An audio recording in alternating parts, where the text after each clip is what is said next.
हरिं सुरगुरुं वन्दे जगत्कारणं वन्दे पन्नगभूषणं मृगधरं वन्दे पशूनां पतिं वन्दे सूर्यशशाङ्कवलिनयनं वन्दे मुकुन्दप्रियं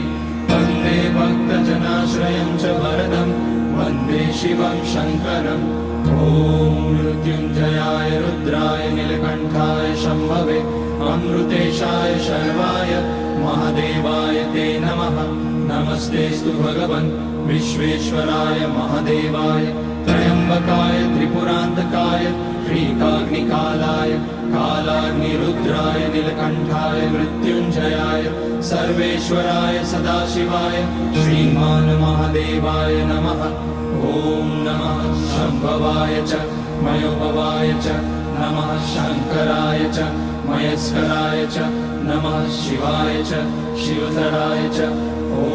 त्र्यम्बकं यजामहे सुगन्धिं पुष्टिवर्धनम् उर्वारुकमिव बन्धनान् मृत्योर्मुक्ष्यमामृतात् नागेन्द्रहाराय त्रिलोचनाय भस्माकराय महेश्वराय नित्याय शुद्धाय दिगम्बराय तस्मै नकाराय नमः शिवाय मन्दाकिनी सलिलचन्दनचर्चिताय